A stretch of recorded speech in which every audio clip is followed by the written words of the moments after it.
سوچا کہ پہلے افغانستان پہ فوج کشی کر لیں اور اس کے بعد پھر عراق کے ساتھ نمٹ لیں گے، اور پھر 2 سال کے بعد انہوں نے عراق پہ بھی حملہ کر دیا۔ تو سر اچیو کر کیا کیا انہوں نے؟ مطلب کوئی ریزن ہوتی ہے نا افغانستان کے اوپر، ایک طرح سے یہ پراکسی آلریڈی جا رہی تھی جس کے پیچھے آپ نے جانا تھا، اس کو سرنڈر کرنا یا اس کو پروٹیکشن ختم کر دی گئی، لیکن what have they gained in the last 20 years? آج بھی اگر آپ واشنگٹن پوسٹ اٹھا کر دیکھ لیں یا پھر آپ اس کے علاوہ نیو یارک ٹائمز، وہاں پہ بہت سارے لوگوں کے میموائر چھپے ہیں جس میں انہوں نے اس دن کی بات کی ہے کہ وہ آج بھی اپنے آپ کو انسیکیور فیل کر رہے ہیں، اسی طرح جیسا 9/11 جب یہ ہوا 20 سال پہلے انسیکیور فیل کر رہے تھے۔ تو حکومتیں فیس سیونگ کے لیے یہ سب کچھ کرتی ہیں کہ ہم نے عوام کے پاس واپس جانا ہے، ان کو بتانا ہے کہ ہم نے تمہاری جنگ لڑی، وہ لوگ جو امریکہ کو کمزور کرنا چاہتے تھے ہم نے ان کو ان کے گھر میں گھس کے مارا۔ بالکل اسی طرح جس طرح 6 فوجی یا 8 فوجی مرتے ہیں کابل ایئرپورٹ کے اوپر، 190 یا 200 سے زائد افراد جو تھے وہ افغانی بھی وہاں پر مارے گئے، ایک جو سوسائڈ ڈوم ہوا۔ امریکہ نے سر تعاقب کیا ڈرون کے ذریعے اپنی عوام کو بتانے کے لیے کہ امریکنزم کی جان یا فوجی کتنی اہمیت ہے، اور پھر انہوں نے جس بندے کو نشانہ بنایا، آج وہی واشنگٹن پوسٹ اس شخص کے بارے میں لکھ رہا ہے کہ جناب وہ تو خود چاہتا تھا امریکہ میں سیٹلڈ ہونا، اور وہ کام تو یہ آپ اپنی فیس سیونگ کر رہے ہیں، کیا کر رہے ہیں کہ امریکنز کو بتانا، عوام کو بتانا، چونکہ سر سیاست دان تو سر یہی کرتے ہیں۔ دیکھیے عرفان، ایک بات بڑی واضح ہو رہی ہے کہ 20 سال پہلے کون لوگ حکمران تھے امریکہ پہ؟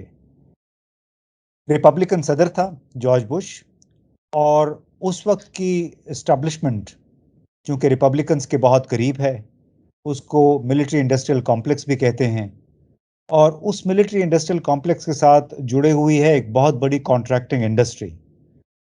ڈک چینی نائب صدر تھے، ان کی ایک کمپنی ہے ہیلی برٹن۔ اس طرح 3-4 اور کمپنیز تھیں جو کہ بیرونی ممالک میں بڑے بڑے ٹھیکے لیتی ہیں۔ اب جنگ جب بھی ہوتی ہے اس کے ذریعے ظاہر اس میں تباہی بھی ہوتی ہے، تباہی کے بعد جو کانٹریکٹس ملتے ہیں وہ ہیلی برٹن جیسی کمپنیز کو ملتے ہیں۔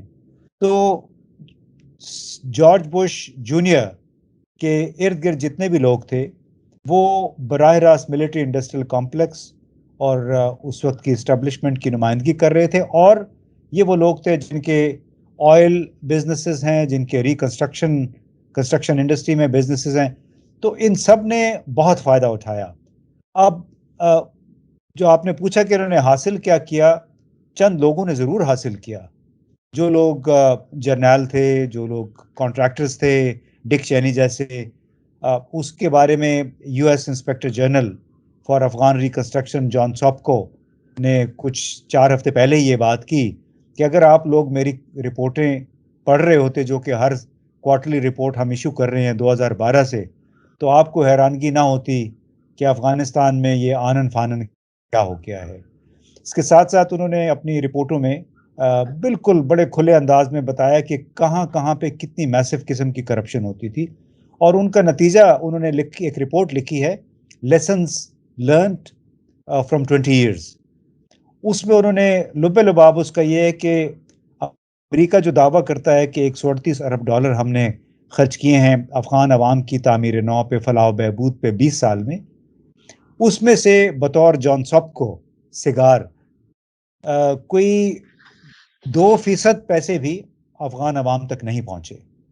تو آپ اس سے اندازہ لگا لیں کہ اس قدر لوٹ مار کی ہے اس سرکل نے، اس کوٹری نے، جو کہ 2001 میں 2002 میں امریکہ میں برسر اقتدار تھی، اور ان کو پھر لوٹ کا بے شمار پیسہ نظر آیا جہاں پہ $150 ملین کی کوئی حیثیت ہی نہیں تھی۔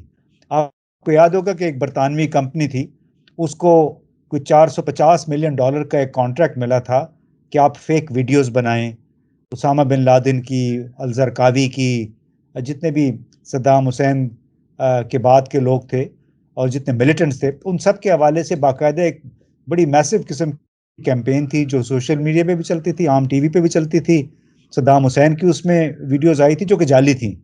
تو اس طرح کے بہت سارے کانٹریکٹس گئے ہیں مختلف کمپنیوں کو، اور اگر مجھے یقین ہے کہ کبھی اس کا تجزیہ ہوگا کہ اس کے میجر بینیفیشریز کون کون تھے، وہ بعد میں پتہ چلے گا کہ کچھ جرنیل تھے، کچھ کانٹریکٹرز تھے، اور کچھ وہاں کے وہ ارب پتی سیاستدان ہیں جن کی براہ راست کمپنیوں میں اپنی سٹیکس ہیں، اور جنہوں نے جارج بش کو اس بات پہ مجبور کیا کہ افغانستان پہ فوج کشی کرے. بلکہ مجھے ابھی بھی یاد ہے کچھ نوٹس، ابھی بہت مجھے یاد نہیں آ رہا، لیکن پینٹاگون کے ایک صاحب نے اپنے میموائر میں یہ لکھا کہ میں ڈیفنس سیکرٹری یعنی وزیر دفاع کے کمرے میں گیا، تو وہ ایک میٹنگ کے بعد واپس آئے تھے، تو انہوں نے ہاتھ سے لکھے ہوئے نوٹس میرے سامنے رکھے اور کہا کہ دیکھیں ہم تو عراق پہ بھی فوج کشی کی تیاری ہو رہی ہے، صرف ہاتھ سے لکھے ہوئے نوٹس ہے.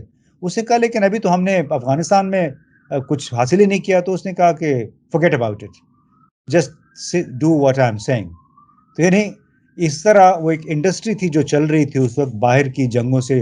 آپ کو پتا ہوگا کہ کس طرح ڈرونز کے انہوں نے اڈے بنائے ہیں صومالیہ میں، سوڈان میں، وہاں کی لوگوں سے نمٹنے کے لیے ملیٹنٹس کے. لیکن اب 20 سال کے بعد اگر ہم سوچتے ہیں، میرے ذہن میں یہ آ رہا ہے کہ کس طرح القاعدہ کے نام پہ، آئیسس کے نام پہ ایک انڈسٹری کھڑی کی گئی، کاؤنٹر ریڈیکلائزیشن کی، ڈی ریڈیکلائزیشن کی. اس میں بہت سارے ہمارے لوگ بھی اس میں شامل ہو گئے تھے، کیونکہ ایک بہتی گنگا تھی جس میں سب نے پھر ہاتھ دھونے شروع کر دیے. اور اس میں ظاہر ہے جو جب تک جارج بش رہا، اور پھر انفیکٹ باراک اوباما کے زمانے میں بھی وہی ملٹری انڈسٹریل کمپلیکس جو ہے وہ حاوی رہا، جس کے نتیجے میں افغانستان میں، پاکستان میں تاریخ میں سب سے زیادہ ڈرون حملے ہوئے، سب سے زیادہ لوگ مارے گئے. تو بس ایک سپر پاور ہے، اس کا ایک طرف انتقام تھا، دوسری طرف اس کے چند جو برسر اقتدار لوگ تھے سٹیٹس کو میں شریک، ان کے بہت سارا فائدہ ہوا ہے اس میں یقیناً. سر آج اگر میں 20 سال بعد ہی آپ سے سوال کروں، because over the 2 decades you have been very closely monitoring this whole situation، بڑے قریب سے آپ دیکھ رہے ہیں، امریکنز آج محفوظ ہیں اور کیا افغانی آج غیر محفوظ ہیں؟ اگر میں آپ سے 20 سال بعد یہ سوال کروں، کیونکہ آج اخبارات وہاں کے جو امریکہ کے ہیں پڑھنے کے بعد تو لوگوں نے یہ سوال مجھے کم از کم کرنے پر مجبور کر دیا کہ they still feel کہ they are not secure، کیونکہ جو لوگ مرے تھے وہ عام لوگ تھے، جو افغانستان میں لوگ مرے وہ بھی عام لوگ تھے. اس میں یہ جو بڑے بڑے انڈسٹریسٹ ہیں، سیاستدانوں، ان کا کوئی ہاتھ نہیں ہے. پاکستان میں جو ڈرون حملے ہوتے رہے ہیں، اور سر بم تو نہیں یہ دیکھتا نا کہ یہ پاکستانی، یہ دہشت گرد ہے یا یہ کون ہے. اور آپ نے ایک ایسی نسل دے دی، یعنی جو نیکسٹ اور تھرڈ سیکنڈ جنریشن ہے، اب وہ انتقام لے گی. اب وہ کس سے انتقام لے گی؟ کیا ہم ایک ایسی جنریشن امریکہ نے کھڑی کر دی ہے جو آج دیکھیں سر افغانستان میں انہیں تاریخ ساز شکست ہوئی. اور having said that sir, Pakistan آج کہاں پہ کھڑا ہے اور مسلمان کہاں پہ کھڑا ہے؟ یہ 3-4 سوالات ہیں. I just want you to sum up on this. I have lost track. تم نے 3-4 سوال اکٹھے پوچھ لیے. Let's begin کہ امریکن سیکیور ہے یا نہیں سیکیور؟ اچھا ہاں، وہ عرفان، اس کا جو پہلا آپ نے سوال کیا نا، اس کا ایک جواب دینے سے پہلے مجھے ایک واقعہ یاد آ گیا. ایک اور پاکستانی صحافی ہیں، انہوں نے روس بھی دیکھا ہوا ہے، اور امریکہ جب وہ 2005-06 میں پہلی مرتبہ گئے اور 2-3 ہفتے وہاں پہ گزارے، تو آپ کو یاد ہوگا کہ یورپ میں بات ہوتی ہے آئرن کرٹن کی، یعنی کہ ایک آہنی پردہ ہے سوویت یونین میں، یا سب جو اب رشیا بن گیا ہے، کہ اس کے اس پار آپ کچھ نہیں دیکھ سکتے. تو اس صحافی نے یہ کہا کہ امریکہ جا کے مجھے یہ لگا کہ دراصل آئرن کرٹن تو امریکہ کے اندر ہے، یعنی اس کے 4-5 زونز ہیں، اس 4-5 ٹائم زونز کے اندر جتنا بھی مقامی ٹی وی چلتا ہے، اس میں تو آپ کو پتہ ہی نہیں کہ باہر کی دنیا میں کیا ہو رہا ہے. اس میں گٹر میں بلی گر گئی، کوئی کتا گاڑی کے نیچے آ گیا، اخبار گھر میں گھس گیا، یا پھر بہت سارے کانگریس کی باتیں ہوتی ہیں اس میں، وہ بھی مقامی ایشوز کے حوالے سے. تو عام امریکی، جس کو آپ کہیں کہ 90-95% امریکی تو بالکل ہی اگنورنٹ ہیں، لا علم ہے کہ باہر کی دنیا میں کیا ہو رہا ہے. تو یہ جو آپ واشنگٹن پوسٹ کے، نیو یارک ٹائمز کی بات کر رہے ہیں، یہ اخبار عام امریکی نہیں پڑھتا ہے. یہ تو پالیسی ساز لوگوں کا مشغلہ ہوتا ہے اخبار پڑھنا. یہ ان کے لیے ایک انسٹرومنٹ ہے معلومات کو آف لوڈ کرنا، کیونکہ پھر ہمارے جیسے ملکوں کے لوگ جو ہیں اخبار وہ اٹھا کے اس کو شاید سرخیاں بنا دیتے ہیں. امریکہ میں ہمارے کچھ لوگ بیٹھے ہوئے ہیں، انہی خبروں کو اٹھا کے اپنے پاکستان بھیجتے ہیں شاید سرخی بنا کے. تو وہ جو انسیکیورٹی والی بات ہے نا، آپ کو صرف نیو یارک ٹائمز میں نظر آئے گی، آپ کو واشنگٹن پوسٹ میں، نیو یارکر میں نظر آئے گی.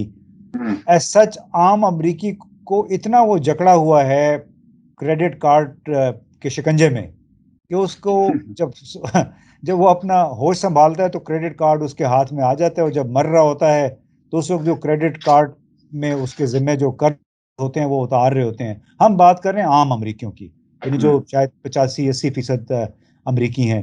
تو وہ جو سینس آف انسیکیورٹی ہے نا، یہ پھیلایا جاتا ہے. مجھے اب یہ لگتا ہے کہ کس طرح انہوں نے انسیکیورٹی، عدم تحفظ کا احساس پھیلایا جب افغانستان پہ چڑھائی کرنا چاہ رہے تھے، اور اس کے بعد انہوں نے دیکھے نا weapons of mass destruction. Tony Blair جو برطانوی وزیر اعظم تھے، ان کے ساتھ کیا ہوا، کتنی بری ہوئی.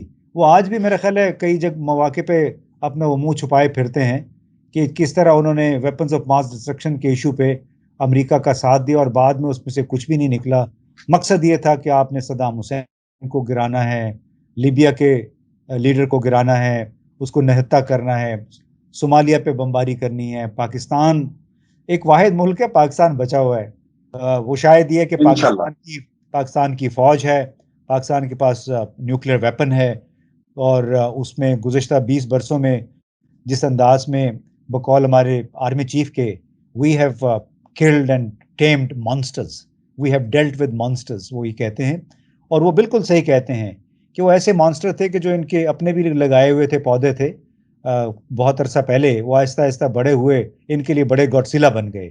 لیکن پچھلے 6-7 برسوں میں پاکستان کے عسکری اداروں نے جو کام کیا ہے، چاہے وہ کوئی بھی دھڑا تھا، عسکریت پسند گروہ تھے، ان سب کو کافی حد تک انہوں نے اپنی جگہ پہ دھکیلا ہے، ان کو پش بیک کیا ہے. اور میرا خیال ہے کہ Pakistan is in a much much better situation today as compared to 20 years ago. Sir army chief, sorry یہ جو انٹیلیجنس چیف ان کی ملاقات آج اجلاس ہوا، سر کیسے دیکھتے ہیں؟ Russia, China, Pakistan sir host کر رہے ہیں. Do you think this major breakthrough? اور ہم کہتے تھے کہ نیا بلاک بن گیا سر، اب تو انٹیلیجنس شیئرنگ بھی ہوگی. جی دیکھیے، بڑی اچھی بات ہے. میں خود بھی اس بارے میں لکھتا رہا. میں نے اوپن لیٹر بھی لکھا چینی صدر شی جن پنگ کو. ہم نے اپنے آرمی چیف سے بھی یہ بات کہی کہ افغانستان کے لیے آپ نے کوئی بھی کام کرنا ہے، آپ 4-5 ملک مل کے کریں، بالکل یک زبان ہو کے بولیں، قدم سے قدم ملا کے چلیں، تو پھر پاکستان کا اور افغانستان کا مسئلہ حل ہو سکتا ہے. پاکستان نے 25 سال پہلے طالبان کی حکومت کو تسلیم کر لیا. سعودی عرب اور متحدہ عرب امارات تو پیچھے ہٹ گئے تھے، لیکن اس غلطی کا خمیازہ پاکستان آج بھی بھگت رہا ہے.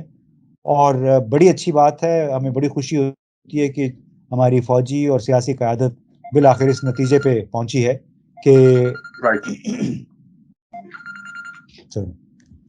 اس کو یہاں سے کاٹ دینا.